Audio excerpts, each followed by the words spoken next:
Buenas tardes, como os prometí el otro día, y para tratar de paliar el problema que tuvimos con Teams, que nos trajo de cabeza a todos, voy a hacer una clase especial sobre sistemas de producción y concretamente sobre el ejemplo dinámico. La parte literaria del tema la vamos a dejar aparte, porque ya aparece dentro de lo que es la documentación que tenéis en Moodle. Por lo tanto, vamos a ir al ejemplo en concreto.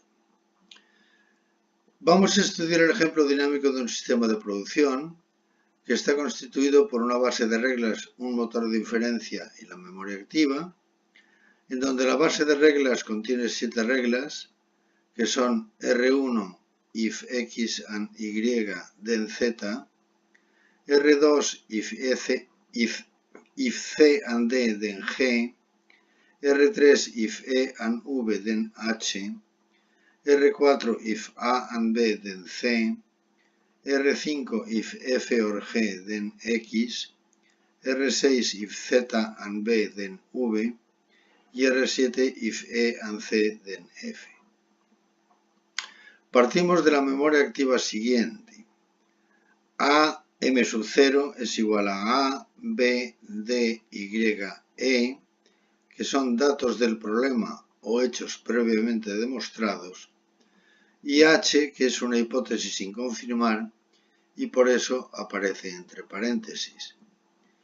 Y vamos a considerar dos casos con diferentes restricciones en el motor de inferencias.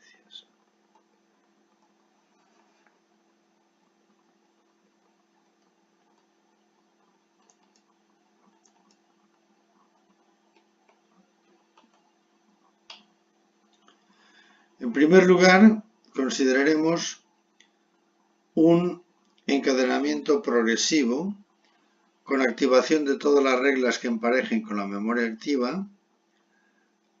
Utilizaremos una búsqueda en profundidad con ejecución de la primera regla de las que hayan sido activadas más recientemente.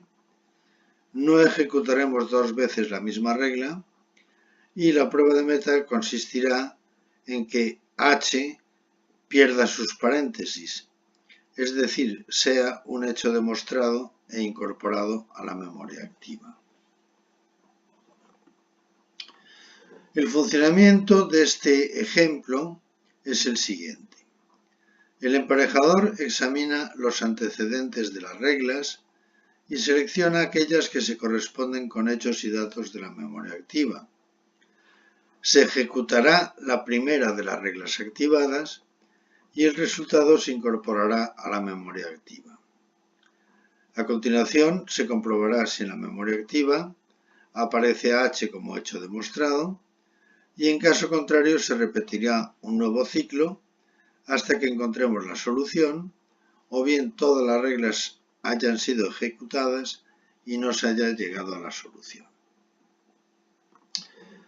En el primer ciclo tenemos en las reglas que utilizar los datos de la memoria activa. Y los datos que podemos utilizar, porque es un procedimiento dirigido por los datos, es decir, progresivo, son A y B. A y B activan la regla 4, que es if A and B, then C.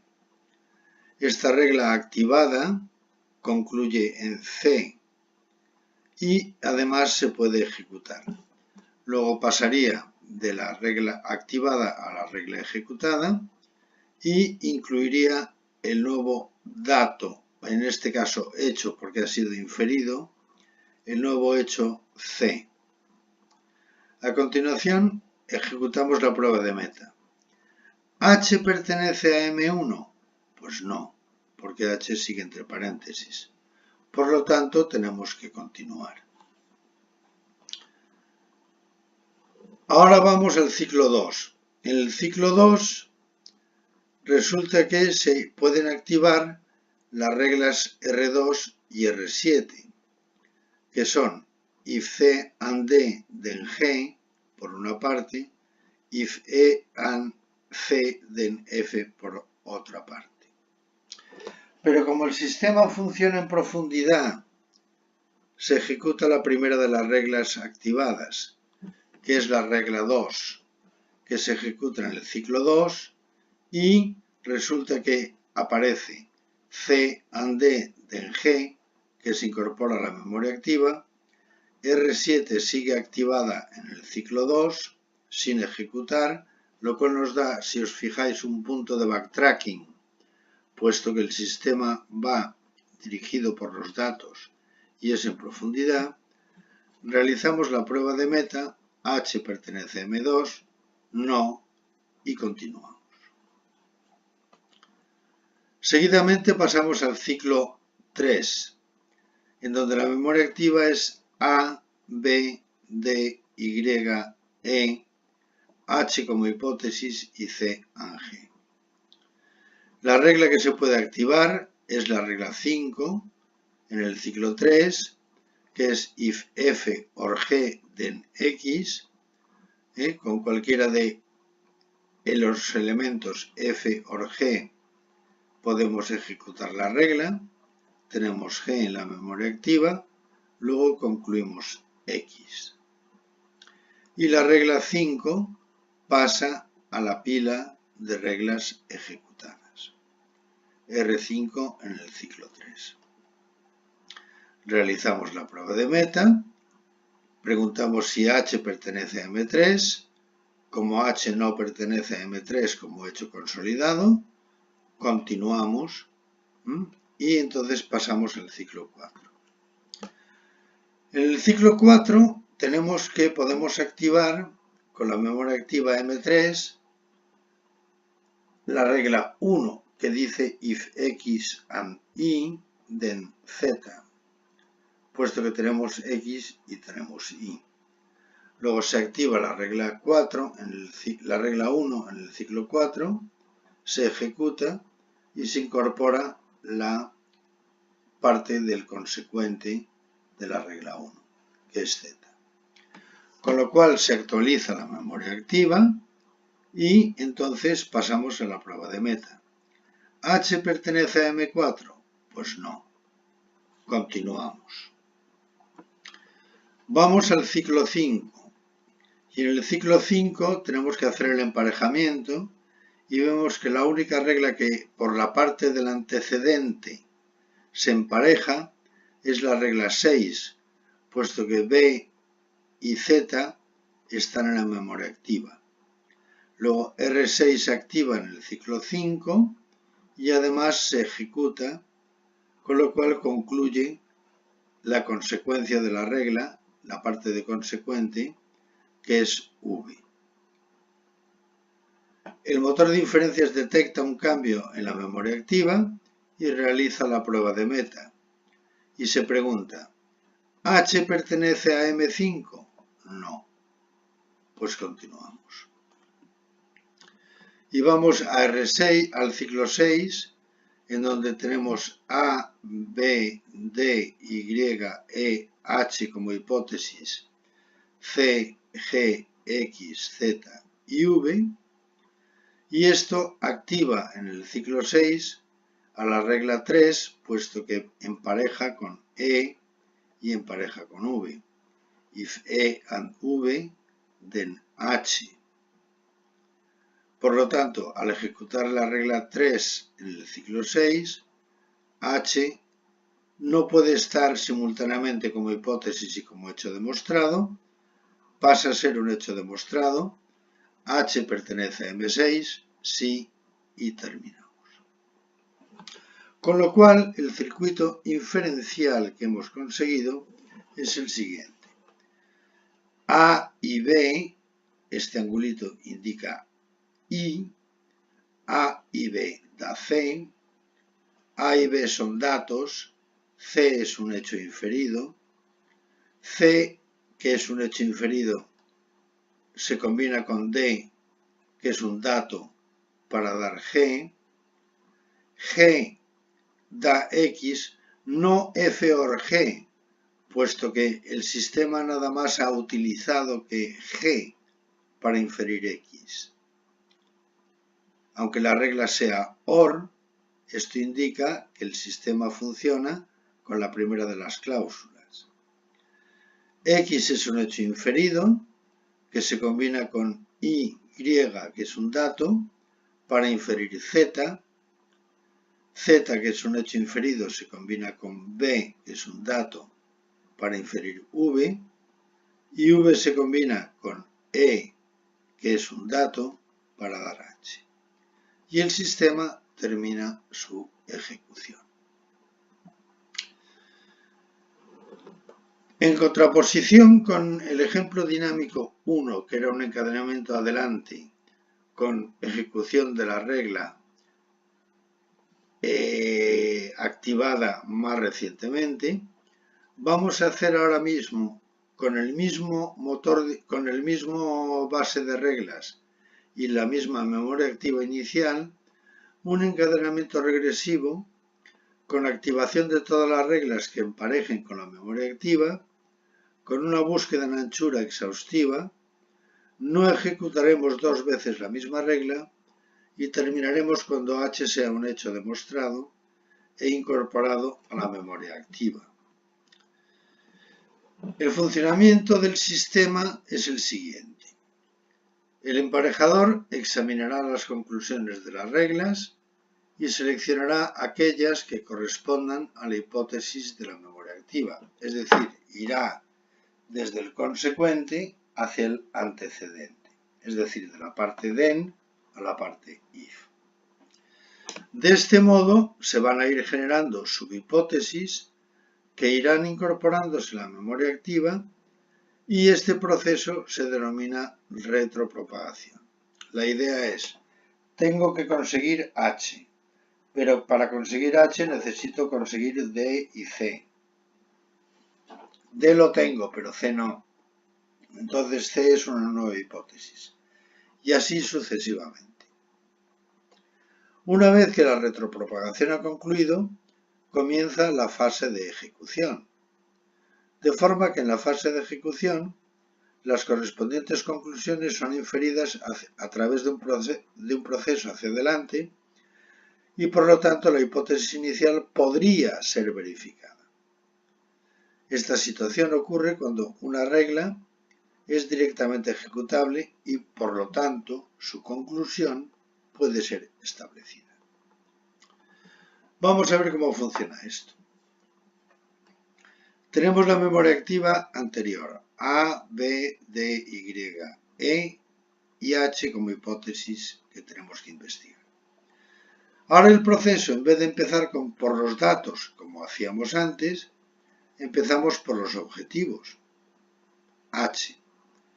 La pregunta es, ¿qué regla o reglas concluyen sobre H? Entonces en el ciclo 1 activamos la regla R3, que dice, si E and V, entonces H. Pero resulta que E sí que pertenece a la memoria activa, pero V no pertenece a la memoria activa. Por lo tanto, no se ejecuta ninguna regla. La regla ejecutada en el ciclo 1 está vacía, pero sin embargo se ha incorporado la hipótesis V a la memoria activa. Entonces tenemos una memoria activa que es A, B, D, Y, E, H y V. H ya ha sido investigada, pero comprobamos si pertenece a la memoria activa M1. Como no pertenece, seguimos el proceso y nos vamos al ciclo 2.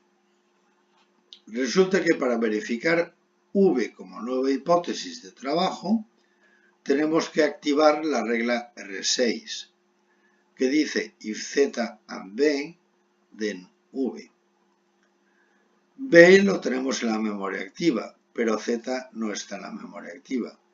Por lo tanto, incluimos Z como hipótesis en la nueva memoria activa y verificamos si H pertenece a M2.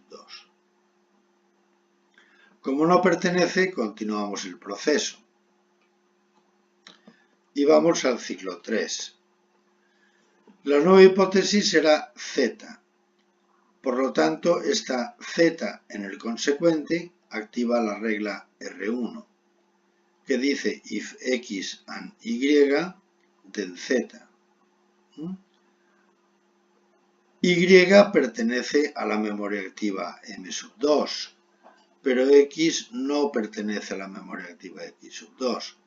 Por lo tanto, lo incorporamos a la memoria activa, verificamos si H pertenece a la solución, está en la solución, y como no está en la solución, continuamos el proceso. Y ahora vamos al ciclo 4, en donde tenemos que investigar la hipótesis X. La regla que se activa es la regla R5, if f or g then X. Resulta que el proceso es exhaustivo y en anchura, por lo tanto hay que investigar las dos. F no pertenece a la memoria 3 y G tampoco pertenece a la memoria 3. Por lo tanto, no tenemos ninguna regla ejecutada en el ciclo 1, ni en el ciclo 2, ni en el ciclo 3, ni en el ciclo 4, pero tenemos un conjunto de reglas seleccionadas. Entonces incluimos F y G como hipótesis en la memoria activa, verificamos si H pertenece a M4, como no pertenece a M4, continuamos. Ahora tenemos que investigar simultáneamente las dos hipótesis no comprobadas, F y G. F activa la regla R7 y G activa la R2. La R2 dice if C and D then G. Entonces, C no pertenece a la memoria activa M4, pero D sí pertenece a M4. Y por otra parte, E and C then F. Ocurre lo mismo. E pertenece a la memoria activa, pero C no pertenece a la memoria activa. Luego lo que hacemos ahora es incluir C en la memoria activa nueva y verificar la prueba de meta para ver si H aparece como hecho demostrado en la memoria activa 5. Como no pertenece, continuamos el proceso. Vamos a las reglas, al siguiente ciclo del sistema, que es el ciclo 6. Tenemos que investigar la hipótesis C, que es la más reciente, y encontramos que en la parte den de la regla 4 aparece la hipótesis C, pero para ello necesitamos tener A y B como datos o como hechos demostrados. Vamos a la memoria activa, vemos que A sí que está en M5, vemos que B sí que está en M5, por lo tanto podemos ejecutar la regla R4 que nos concluye C, que se incorpora a la memoria activa. El motor de inferencias detecta este cambio y hace la prueba de meta. ¿H pertenece a M6? No, pues debemos de continuar.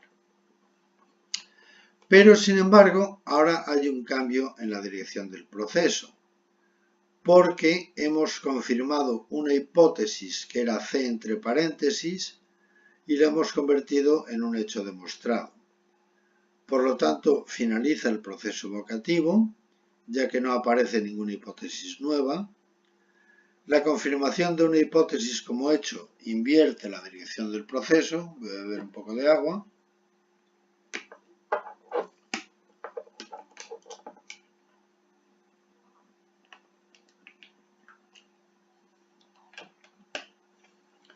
Y ahora la pregunta es, ¿con el nuevo estado generado en la memoria activa, hay alguna regla activada en condiciones de ser ejecutada? Y la respuesta es que sí, porque tenemos que C and D da G y además E and C da F. Por lo tanto, de un golpe, verificamos que las hipótesis F y G pasan a ser hechos demostrados. El motor de inferencias nuevamente detecta este cambio e investiga en la prueba de meta si H pertenece a la memoria activa. Como no pertenece a la memoria activa, pasamos al ciclo 8. Tenemos F OR G. Recordar que el proceso es exhaustivo y dirigido hacia adelante. Por lo tanto, se ejecuta F y G para confirmar la hipótesis X. Este cambio en la memoria activa es detectado por el sistema y pasa a la prueba de meta. ¿H pertenece a M8? Pues no. Continuamos el proceso. Entonces, ahora tenemos la memoria activa X. Y ahora tenemos en la base de reglas que X and Y den Z. Y además estaba activada. La pila de reglas activadas se va vaciando y se va incrementando la pila de reglas ejecutadas. Por lo tanto, con X e Y concluimos Z, que pasa a ser un hecho demostrado, verificamos la prueba de meta, como no es meta del sistema, continuamos. Ya casi terminando el proceso, vamos al ciclo 10, hemos incorporado Z a la memoria activa y ahora teníamos en la pila de reglas seleccionadas la regla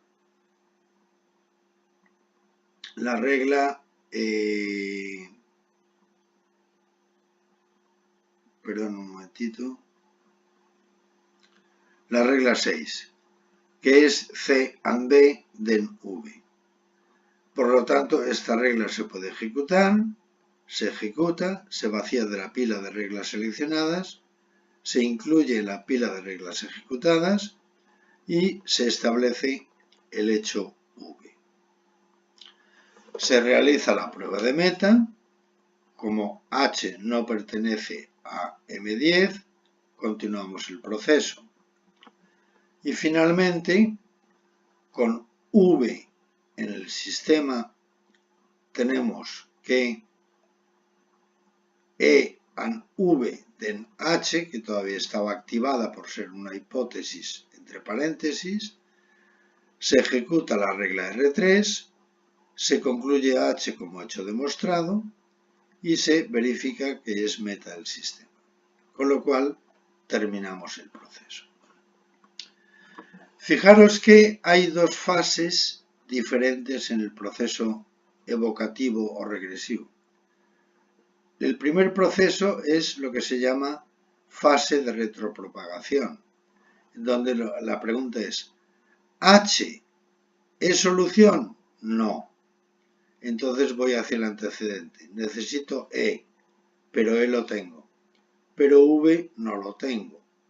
Entonces activo R6, que necesita B, que sí lo tengo, y necesita Z, que no lo tengo.